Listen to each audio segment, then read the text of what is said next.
And I feel so at home because this is like teaching ethnic studies. It's just a really big class.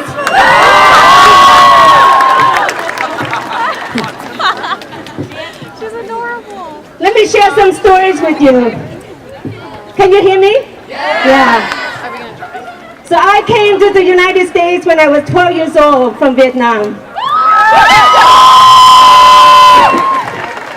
Give pride, yes.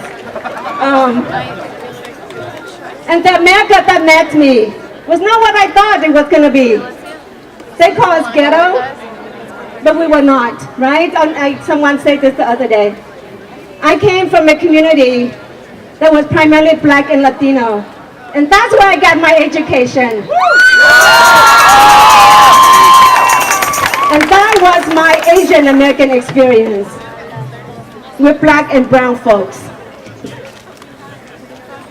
And that's where I learned about racism too. You know, when you live in Asia, they tell you the US is so rich and so beautiful. But when I went to my school, we didn't have any computers. We didn't have any AP classes. We didn't even have good teachers.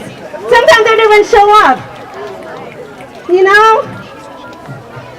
It wasn't too much later that I realized that public schools were not created to be equal. And they were not intended to be equal. And that students and schools and just down the street, no, not down the street, maybe next town had resources that were unimaginable to us, that were unbelievable. So when people tell you or tell me that this is a budget crisis, it's not. It's a moral crisis. It's a crisis of priorities, of investment and divestment in some communities and not others. So it's not a budget crisis, it's a moral crisis. And I have a secret to tell you. I actually don't tell people this often. Well, I was an undergraduate student here at UCSD in the late 1980s. I don't want to tell people because then the alumni office is going to come after me and ask me to write checks and stuff. So I hope no one's here. So when they tell us that things were great for the UCs in the 1980s, let me tell you they weren't. Let me tell you they weren't for people like me and for people like us, immigrants, first-generation college students, non-native English speakers. Woo! Yeah, thank you. And I almost dropped out. I shared this with my students when we have class? Yesterday, yes. I almost dropped out because the university was not committing any resources to trying to keep people like me here, to try to make it livable. I didn't even ask for fantastic, just livable, and that didn't happen. So this is not about a budget crisis. What is it? It's a moral crisis. The university has always unevenly funded programs and students in both good and bad budget times. But I didn't drop out. So here I am. Yay!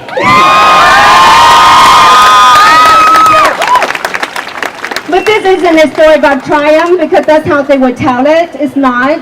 It can be a story of triumph when I know that many people in my community, Southeast Asian Americans, continue to live in poverty, right? When I know that schools continue to be underfunded, when I know that Asian American women faculty like myself are the least likely to earn tenure and promotion at the university. So don't you call me no model minority.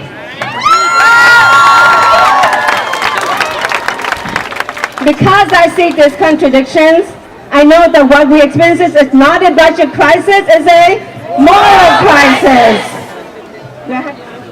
How I know what time? Oh, time already? Half a minute. Oh, okay. Okay. So, just one thing about ethnic studies. I see us as miracle performers.